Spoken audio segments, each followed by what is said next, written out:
ما مفتون ساحل های ریگزار و منظره های دلفریب و صدای امواج بحر هستیم.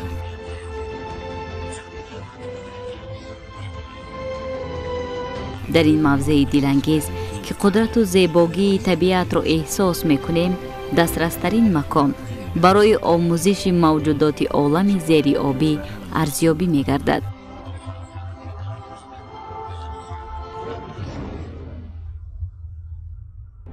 واقعا هم کم در کم از قوه های طبیعت می تواند در قیاس با خطر موج های پرتلاطم دل طوفان برابر باشد.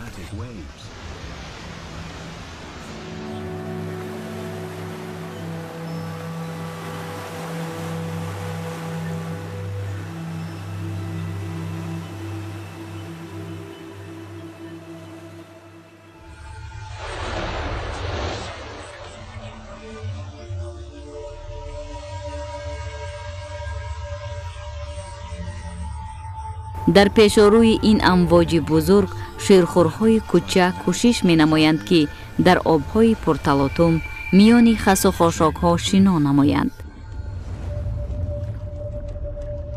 این دلفین افیلین است. محیط اینجا اندیشه را به بار می آورد که موجودات زنده به سیاحت خطربار برآمده‌اند.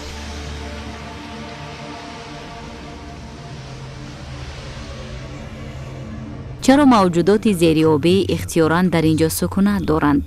زیرا تأثیر متقابله خشکی و اقیانوس، نیروی بزرگ و خروشان موجها فراوانترین آبها را در روی زمین به وجود می آورند. این موضع موج سواری است. راهروی که اقیانوسی بیکنار را به ساحل میدان آبسبزهای بحری، آبسنگها و مرجانها می رساند.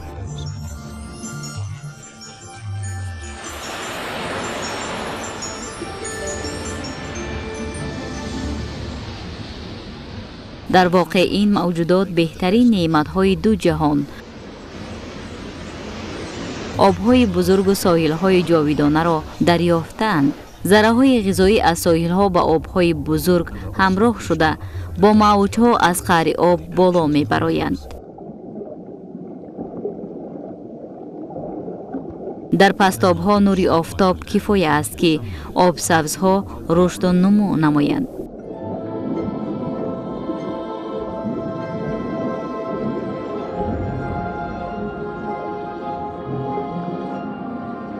در اینجا موجودات زنده جمع می شوند تا از ذخیره های غنی طبیعی بهره‌ور گردند. در منطقه موج سواری، جانوران از یک پهلوی موج به سوی دیگر گذشته گویا به اینجا برای نسل گیری آمدند.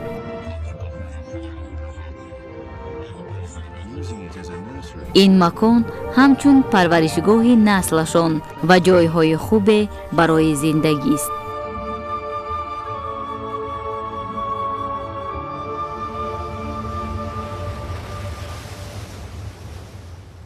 اما بر عوض این امتیازهای طبیعی، موجودات نزد ساحل‌ها باید چیزی بپردازند. هنگامی که موجودات مختلف به هم بر میخورند، میان آنها نیروهای بزرگی به وجود می آیند. این همه با شرافت آب و هوای ساحلی پرتلاطم و قدرت موجها است.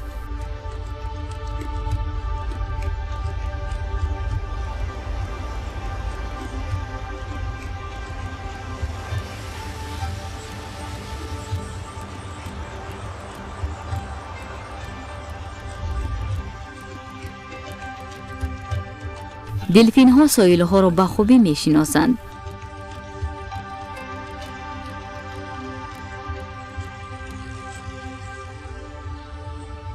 دلفین های افلینه با طفیل قنات های بزرگ خود در قیاس با دیگر موجودات آبی چندیرتر بوده، در آبهای نچندان چقور با سرعت تیز سمت حرکت خود را تغییر می دهند. حتی در صورت برخورد با پرتاب‌های آبی با آنها مشکلی ایجاد نمی کنند. دلفین ها بینش خیلی خوب دارند. حتی در تاریکی هم راه خود را از روی عکس صدا پیدا می کنند.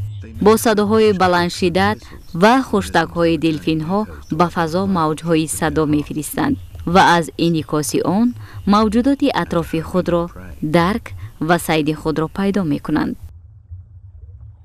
در اینجا ماهی و دیگر موجودات بحری فراوان بوده، شیرخوارهای زیرک خود را خیلی خوب حس می‌کنند. افلین‌های اروپایی که در منطقه‌های شمالی زندگی می‌کنند، از همجنسان خود بزرگتر هستند.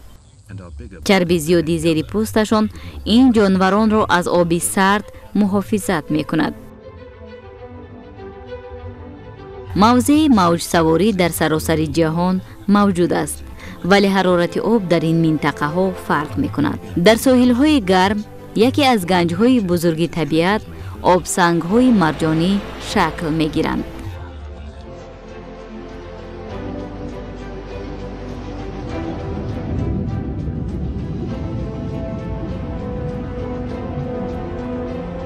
مرجان ها جانوران خیلی خرد هستند که در مکان‌های بزرگ عمر به سر می‌برند. بعضی نمودهای مرجان برای حفظ خود سنجی سخت حاصل می‌کنند. پس از 100 سالها سنج‌ها به قلعه‌های عظیم تبدیل یافته آبسنگ‌ها را تشکیل می‌دهند. این قلعه‌های مرجانی برای موجودات گوناگون زیرآبی، پناهگاه، منبع غذا و جای زیست به شمار می رود.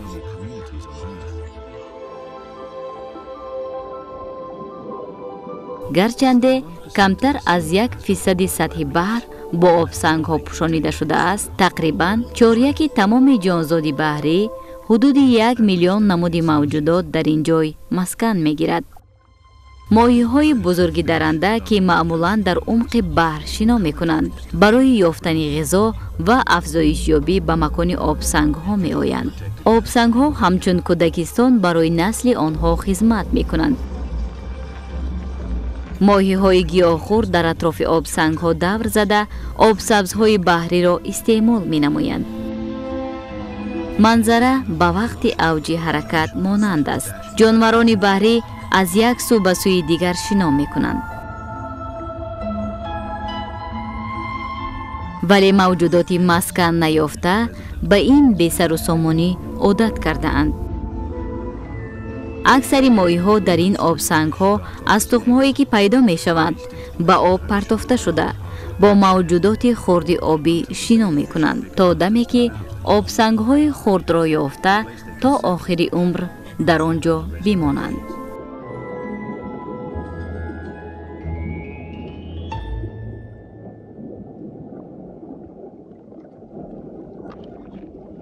پفک ماهی علا برای کندن و خوردن پاره های مرجان و اسفنج ها منقار و دندان های تیز دارد.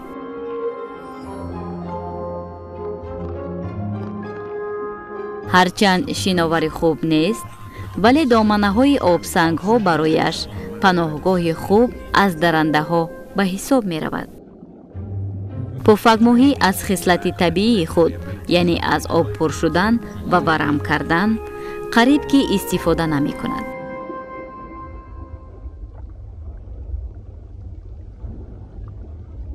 هر ماهی که در آبسنگ پناه می برد، در طبیعت جایگاه ویژه خود را دارد. دهان وسیع پفک ماهی به دهان حلقه مانند سوزن ماهی شبیه است و برای چنگ زده گرفتن طعمه خرد بسیار خلای است.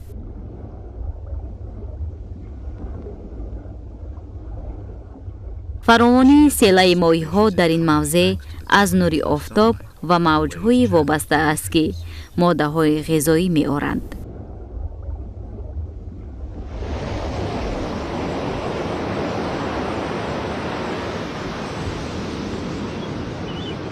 بعضاً آبسنگ ها درندگان بزرگ اقیانوس را جلب می کنند و شکارچیان بحری از اقیانوس کشاد می آیند.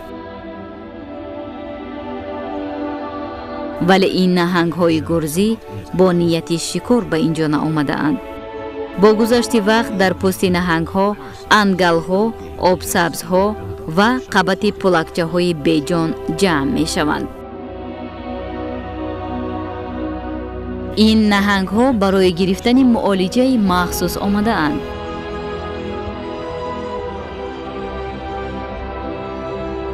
بیشتری نهنگان مادی نبوده، در نتیجه جفت‌شوی آسیب دیده اند.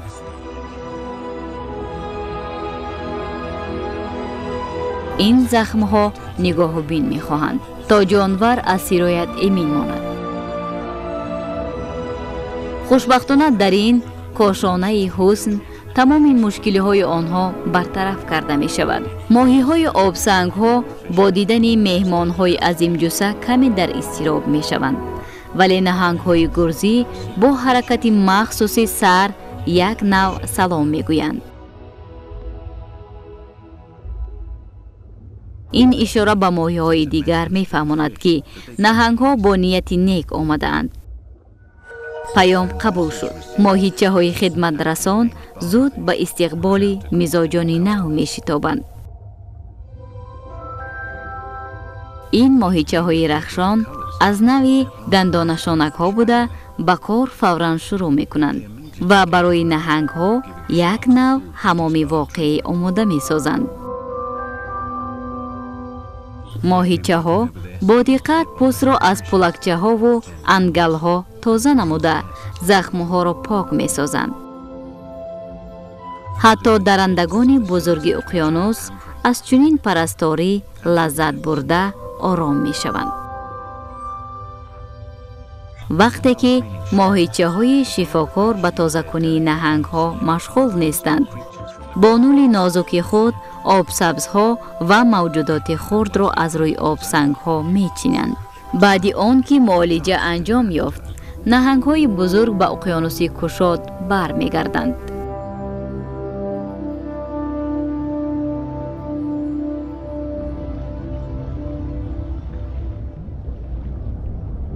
نه تنها نهنگ ها در آبسنگ ها کمک می جویند، سنگپشت ها نیز به این موضع می آیند تا که از آب سبزهای به پشتشان چسبیده تازه شوند.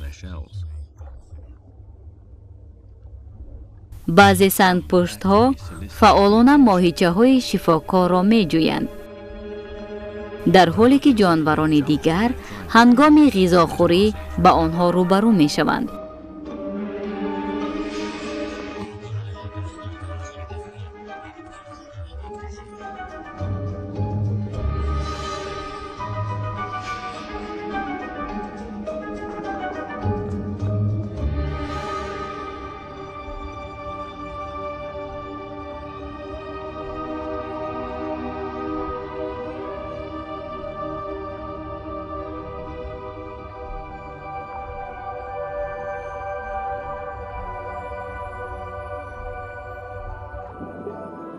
سنگپشته های سبز اساساً آب سبز ها را استعمال می نمایند.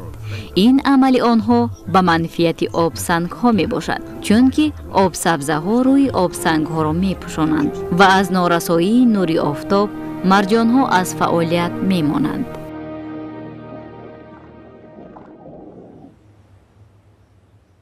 اصلاً آب سنگ ها را مرجان ها می سازند، اما در دنیا آب سبزهای موجودند که به طور طبیعی تشکل یافتند. این نمود آب سنگ ها توده سنگ های می باشند که در پستاب جایگیر شده اند. محض همین سنگ ها به موجودات بیشمار پناهگاه و مکان زیست می دهند.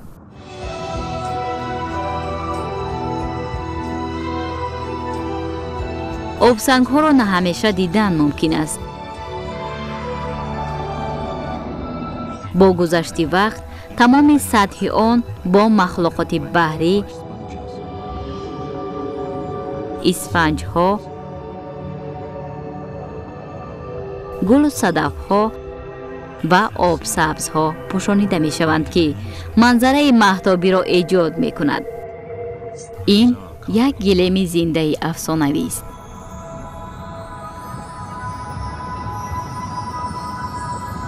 همین که موجودات زنده تکیه‌گاهی مستحکم پیدا کردند و قابلیت مقاومت با موج‌ها یا با جریان حرکت کردن را پیدا کردند، مثل آب پلو از آب غذاهای ضروری را می گیرند.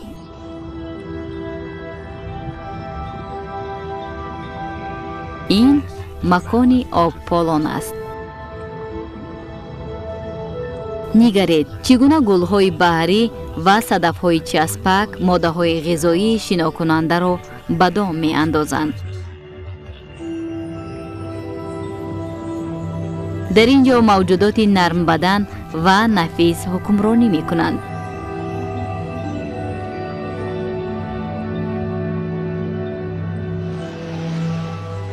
اما موجودات ساحل سرا باید برای زنده ماندن تلاش نماید.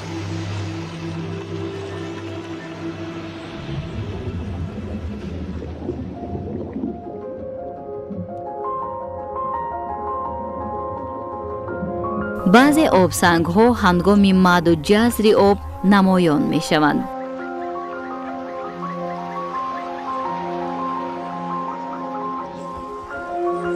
و مخلوقات بحری روزانه 2 بار به آب می ماند. آنها باید به تغییرات شدید نمناکی، پست و بلندشوی حرارت و شوری آب تاب‌آور باشند.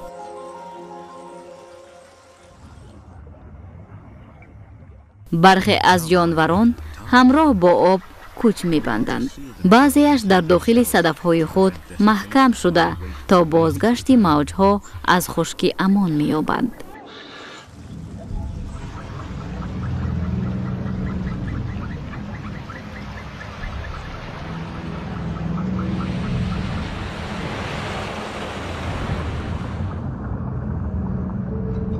در ساحل سرا زیستن دشوار است،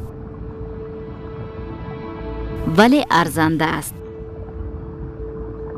در پستاب‌ها نور آفتاب بیشتر است که به افزودن آب سبزهای بحری سبب می شود. از این رو غذا در ساحل سرا همیشه فراوان است.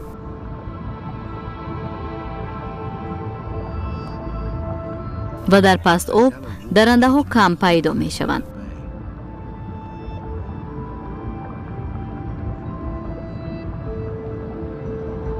با وجود این، دلفین ها و نهنگ های خرد آب سبز ها را زود نظارت می کنند. موجودات خرد در گوشه ها و سوراخی های آبسنگ پناه می برند.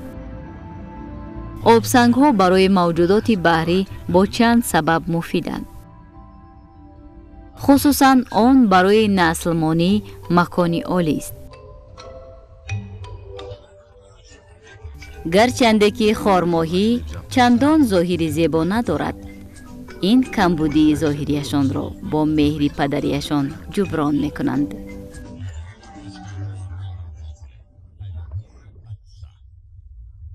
خارماهی خانچه خرده را میان آب سبزه ها ساخته اند تا شریکانشان را با تخم گذاری دعوت کنند.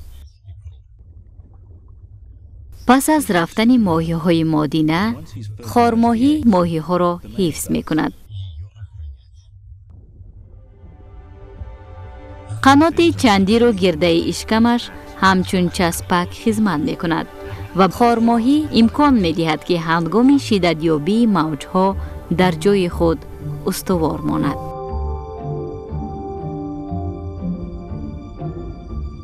طول 1 ماه خارماهی با مهربانی بالانه اش غمخواری می کند.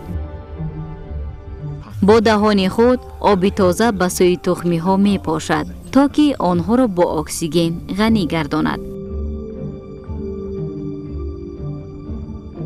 و از غلیظه های و انگل ها پاک سازد.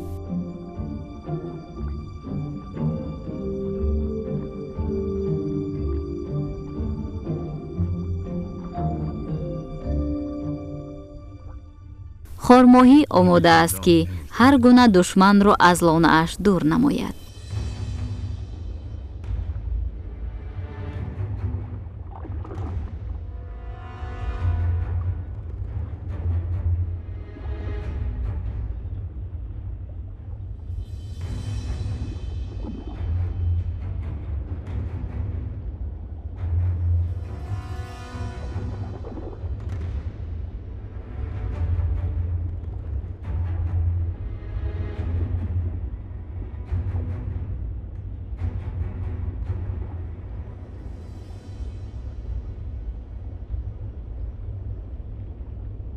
قهرمانی او ثمر می آورد.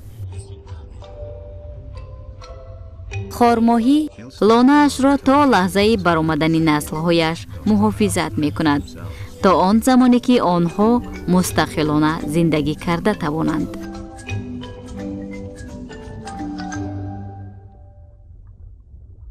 هرچند احتمال حمله دلفین‌ها وجود دارد، اما این شکارچیان عادتاً بیرون از آبسنگ‌ها شکار می‌کنند.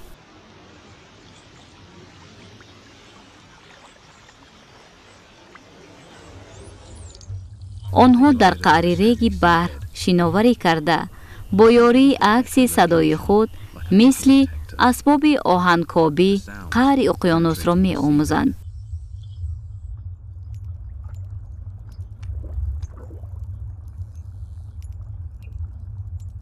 از روی عکس صدا آنها می توانند زیچی موجوداتی را که در زیر ریگ پنهان شده اند معین کنند.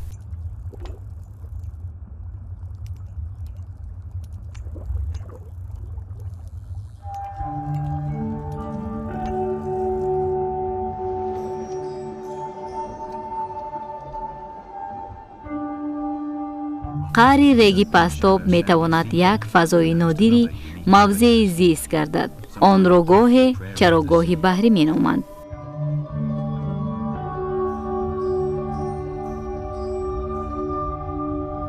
به نظر آن جویک آب سبزه ها را می ماند، ولی در اصل این یک رستنی گل کننده از نوع نیلوفر آبی است.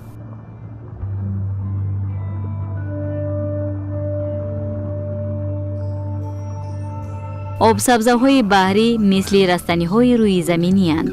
آنها گاز کربن را جبیده از آفتاب غذا می گیرند و اکسیژن خارج می نمایند. حتی گلهایشان می شکوفند. این رستنی ها در منطقه های محافظت شده قعر بحر در آبی تازه و صاف و پرنور می رویند.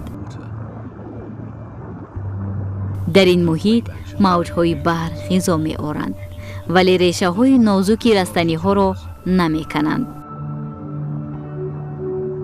در برگ های رستنی کاواکی موجود است که آن را به بالای آب تله می دهد و آن از تأثیر موج ها نرم تاب می خورد، مثل جنگل های خرد. مثل چراگاه های روی زمینی در اینجا نیز جانورک های علفخور زندگی می کنند. نرم بدن ها و خرچنگ ها برگ ها را استعمال می نمایند، در حالی که در سایه آب سبزه ها درندگان در کمینند.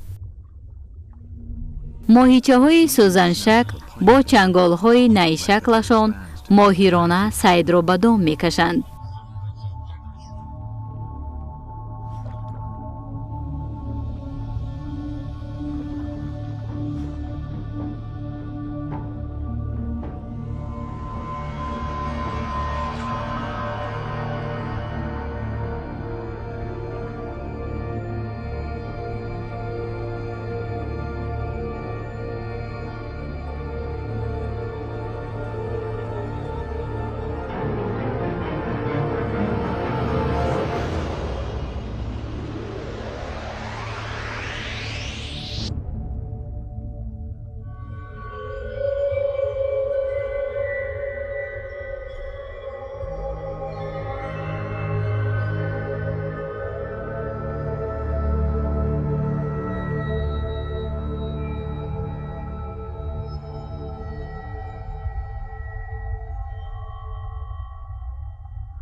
سوزن شکل مادینه تخمهایش را در خلطه مخصوص در شکم نرینه می گذارد و ماهی نرینه تا وقت شکل گیریشان تخمها را حمایت می کند.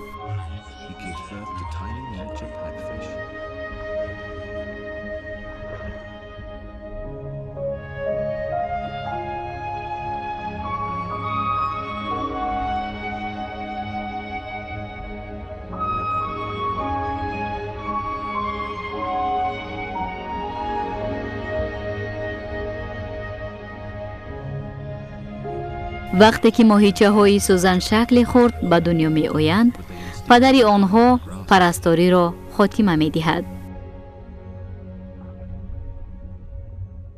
و ماهیچه ها با تکیه به حس طبیعی در آب سبز ها پنهان می شوند. زنده ماندن آنها از پناهگاهی با اعتمادشان وابسته است، همچون برای اکثر دیگر موجودات بحری نیز.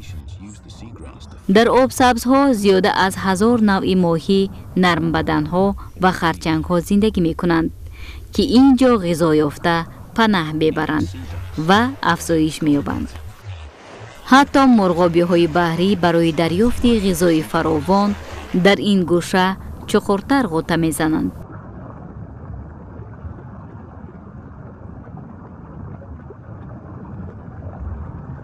میدان آب سبزهای بحری می تواند خرد باشد یا صدها کیلومتر مربع را فرا گیرد. موجودات زیادی در اینجا غذا می گیرند، از جمله جانوران بزرگ بحری.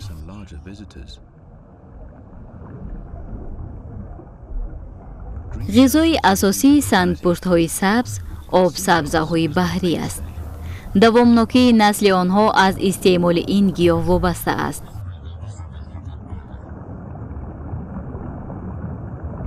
آنها برگ‌ها را با چنگال‌های سخت خود که به منقار توتی‌ها شبیه است می‌چینند.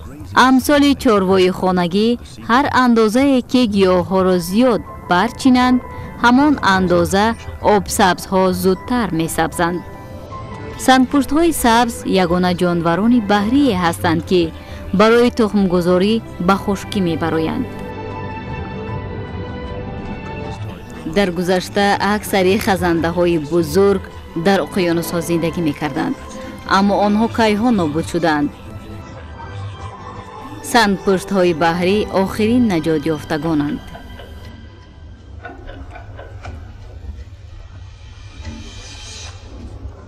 گرچند سوسمار بحری یک نمود کلتکلاس است، نامش دلیل مطابقت عجیب آن با محیط آبی است. وقتی که اجدادان آنها با آمدهای علفی از امریکای جنوبی به جزیره‌های گالاپاگوس برده شده‌اند، بجز از سنگ‌های ولکانی در اطراف یگان رستنی نبود.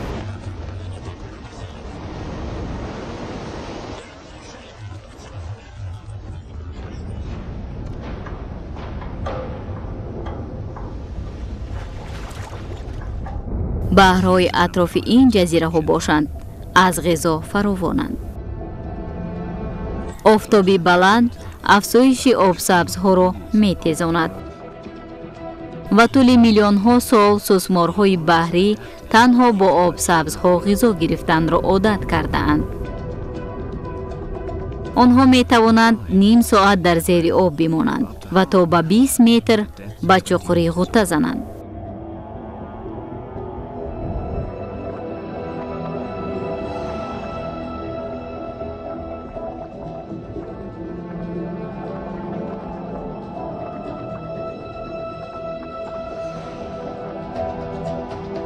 ولی این موضع موج سواری است.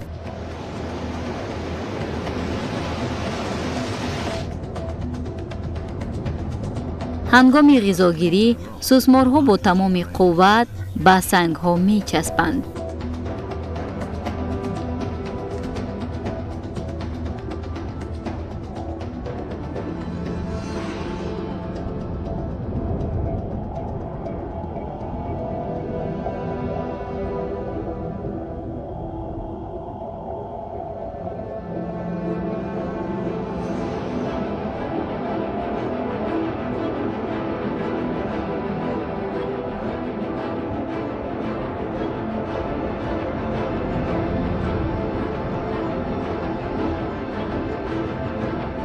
موجهای خروشان به آب وارد شدن و از آن برآمدن را خیلی خطرناک می سازند.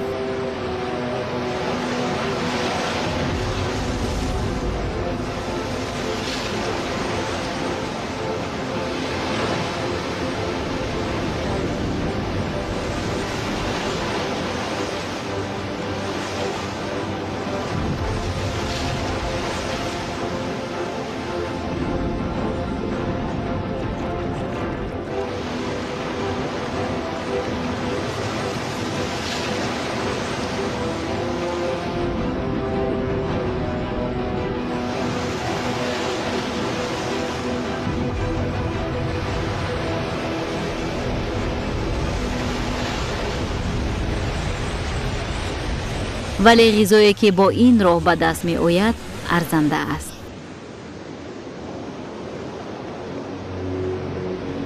با وجود این در منطقه فراوان طالع گاه آمد می کند گاه نه.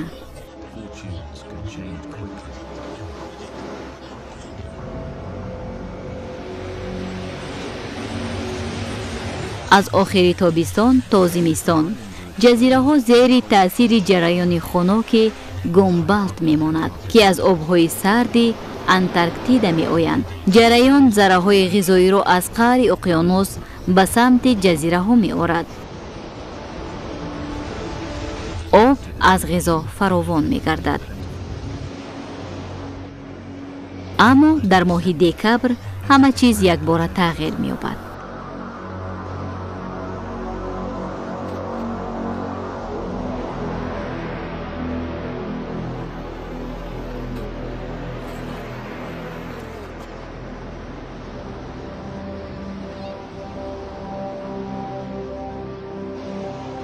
شمال هایی که جریان را راهنمایی می کردند سست می شوند.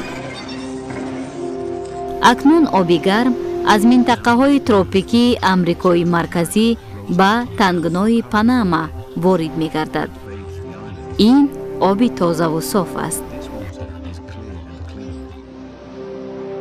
اما ماده های کمی غذایی دارد.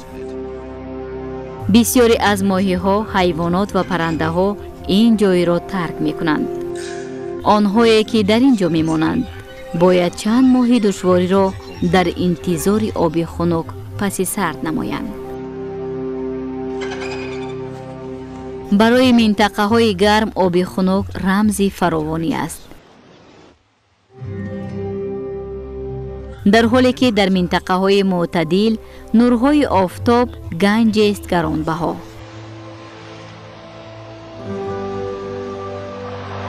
دوامناکی بیشتری روز و فراوانی غذا در آب باعث افزایش با سرعت تمام موجودات زنده می گردد. پلانکتون می شکافد، بخصوص فیتوپلانکتون، رستنی های خرده که از نور آفتاب نیرو می گیرند.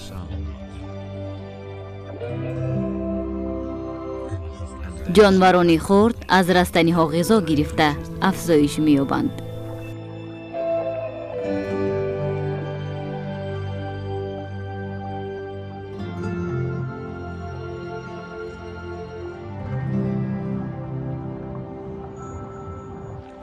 آنها توجه جانوران بزرگ و گرسنه را به خود جلب می کنند.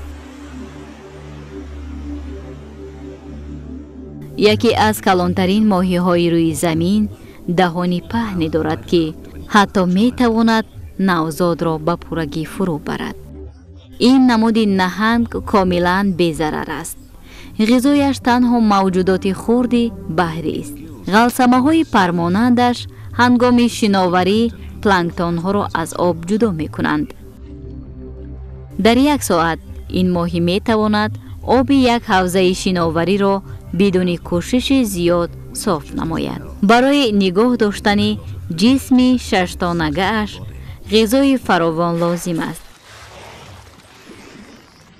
این طرز غذاگیری از اصول شکار دلفین ها تماما فرق می کند. در حالی که این ماهی آرامانه غذا جمع می کند، دلفین ها از سرعت، صدا و کمک یکدیگر استفاده می برند تا صید لغزانشان را به دست آورند.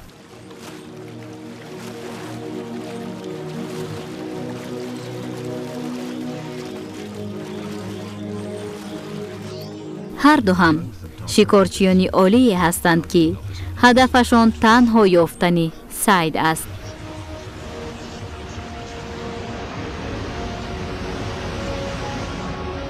فراوانی درنده ها شهادت سالمی محیط بحر و گوناگون رنگی جانوران آبی است.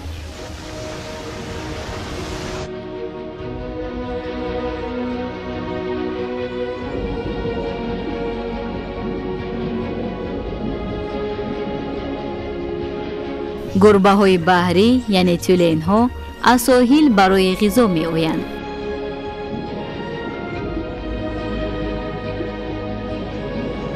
نه همه شکارچیان بزرگ جثه‌اند.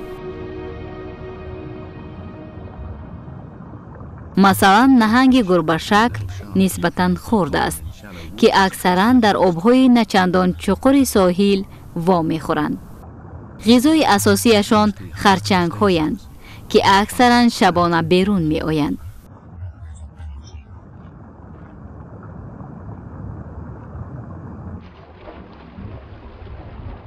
خرچنگ‌ها گوشت خورند و حتی از لاشه نیز رو نمی‌گردانند.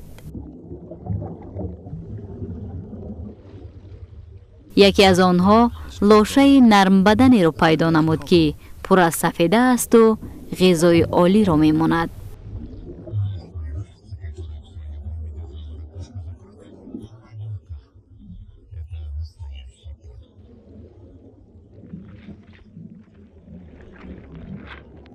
ولی پاره‌های از آن جدا شده دقت خرچنگ‌های رباینده را جلب می‌کند.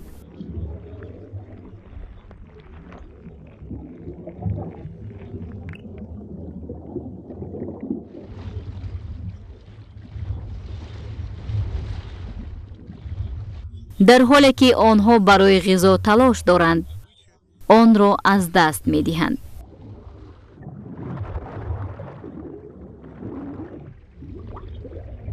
در اقیانوس نه تنها نهنگ و دلفین ها شکارچی هستند، هر یکی در سطح و سرعت گوناگون عمل می‌کنند. ستاره های بحری پلنگ های زیر آبی اند که صید خود را با آهستگی به دست می آورند.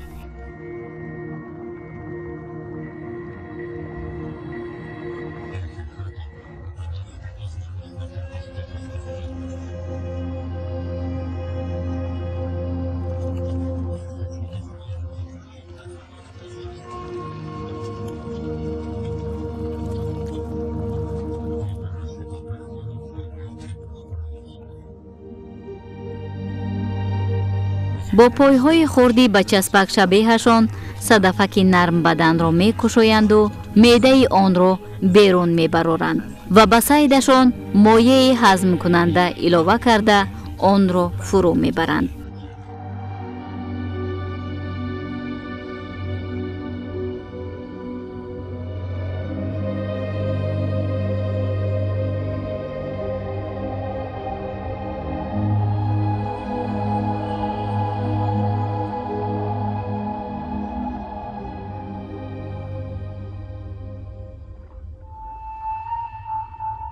با درنده ها در هر قدم دچار شدن ممکن است. از این رو جانوران راهی محافظت خود را می جویند. خرچنگ های کوچمنچی همیشه به خود پناهگاه دارند. آنها در داخل صدف پنهان می شوند که آن را نرم بدن پرتافته است. خرچنگ های دیگر برای محافظت به جسم خود آبسنگ ها را چسبانیده به چشم ناعیان می شوند. موجودات زیادی در سوراخی های مرجان های بحری و بوته های آب سبز ها پناه می برند.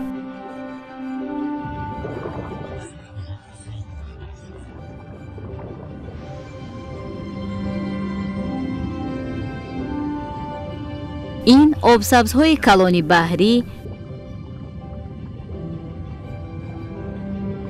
یکی از رستنی های با سرعت افزایش یابنده سیاره است. جنگل های آن در بحر خیلی وسیع‌اند و برای سالمی اقیانوس نقش مهم دارند. آنها ترکیب کیمیاوی آب را تنظیم نموده اکسیژن استحصال می نمایند و برای بسیار موجودات زیر آبی غذا و پناهگاه می دهند. گربه های آبی برای شکار کردن به قبط برگ های عظیم جثه می آیند. در چنین جای پنهان و بی خطر نمودهای گوناگون موجودات نسل می گذارند. برخی از آنها برای پیدا نمودن جفتشان می آیند. خارپشت بحری تخمش را به آب می پرتاید.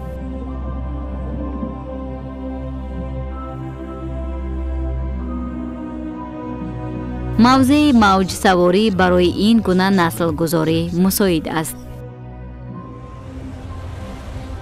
خارپشت های بحری در میان آب سبز های عظیم مثل چاروا در صحرا می چسبند. اما در این جنگلزارهای زیر آبی هم درندگان در کمینند.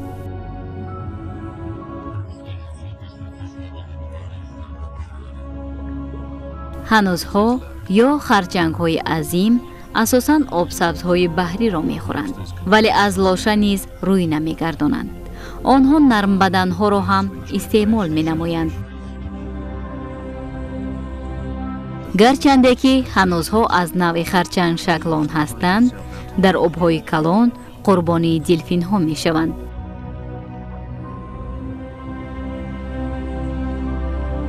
вақте ки мӯйлабҳои ҳасоси онҳо бӯи ғизоро эҳсос менамояд, ба шикор баромада ба дом меафтанд.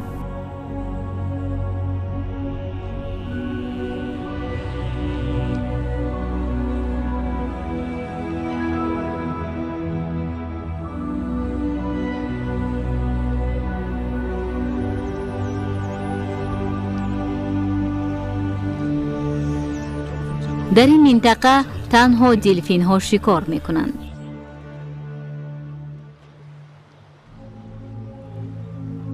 мавзеи мавҷсаворӣ ба соҳил наздик аст ки маънои омаду рафти одамонро низ дорад.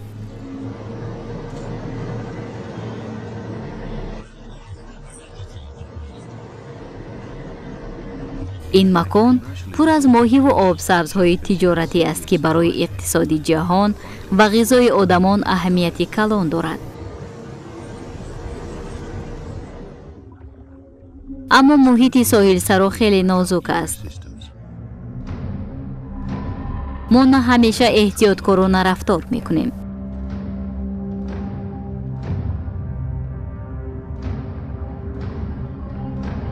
дилфинҳо ба кунҷковӣ ва киштиҳои моҳидорӣ наздик мешаванд.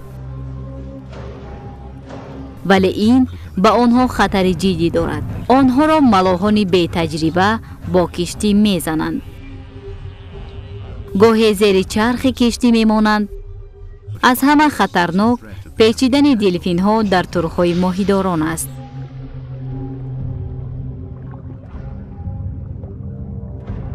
ҳар сол тақрибан 300 000 ширхӯрони баҳрӣ бо ҳамин сабаб нобуд мешаванд.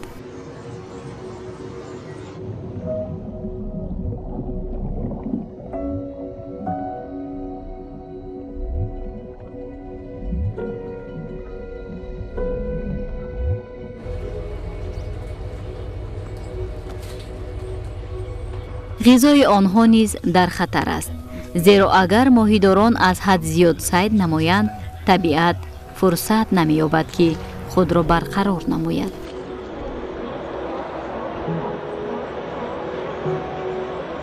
ҷараёни моҳидорӣ метавонад ба муҳити баҳр осеби ҷиддӣ расонад. истифодаи лангар, турҳои моҳидорӣ ва партовҳои обӣ метавонанд оқибатҳои сангин дошта бошанд. ҳамаи ин омилҳо ба тамоми низоми уқёнус таъсири манфӣ мерасонанд.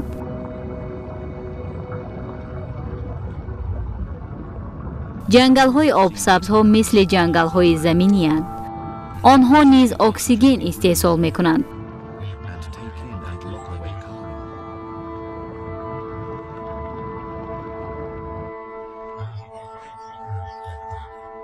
گیاه‌های بحری به مانند شش‌های اقیانوسند. تنها 1 متر مربع آنها در یک روز تا 10 لیتر اکسیژن استحصال می‌کند. اگر آنها امکانیت می‌داشتند، گاز کربن را چندین مراتب زودتر به خود می‌کشیدند. این روند برای نگاه داشتن توازن هاموز و اشخار در اقیانوس مهم است. بلند شدن مقدار کربن در هوا توازن اقیانوس را ترش می‌کند. از این سبب نرم بدنها در ساختن صدف‌های خود دچار مشکلی می‌شوند.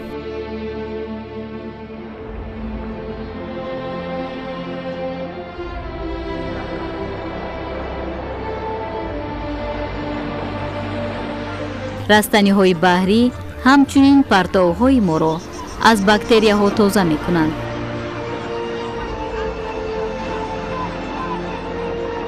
متاسفانه وسیع کنی ساحل‌ها، افلاس شوی، پرتافتن لنگرها و صید از حد زیادی ماهی هر ساعت علف‌های بحری را نابود می‌سازند.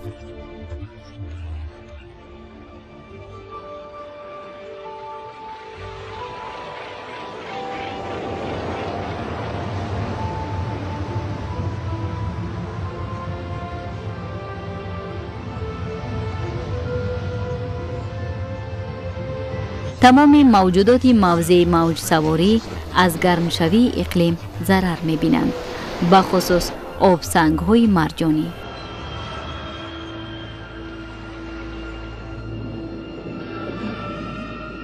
وقتی که حرارت آب بالا می رود، مرجان ها آب سبز های خردی در داخلشان مسکن داشته را خارج می کنند. این آب سبز ها به آنها رنگ می بخشند و با استفاده از نورهای آفتاب به مرجان ها غذا می دهند. به آب سبز ها زنده ماندن مرجان ها دشوار می شود.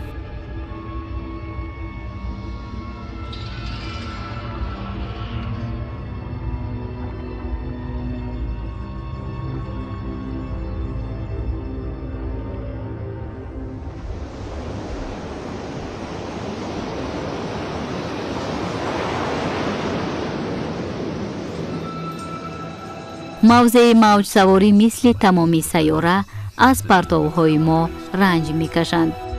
از افلاس‌شوی کیمیاوی و موادهای پلاستیکی بیشمار. با وجود این، بعضی عملهای ما میتوانند به طبیعت این موضع منفعت رسانند. مثلا یک کشتی درمانده، آهنپاره نادرکاری در اقیانوس پرتافته شده به مثل سنگهای ساحلی.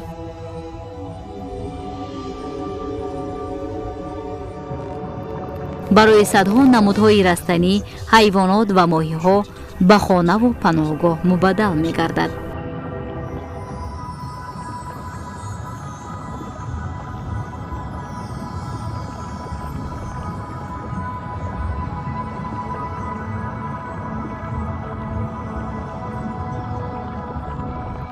موجودات بحری قدرت از نو برقرار کردن خود و بنیادی زیستگاه‌های نو را دارد. اگر محیط بهتر شود، مرجان‌ها دیگر سفید نمی شوند. آب سبزها به زودی افزایش می یابند. طبیعت باز زنده می گردد. اگر ما رفتار خود را تغییر دهیم و ضرر خود را به اقیانوس بی پهنا کمتر رسانیم، امید نجات پیدا می شود. فیلم در شعبه ترجمه و دوبلاژ مؤسسه دولتی تلویزیون علم و طبیعت ترجمه و دوبلاژ گردید.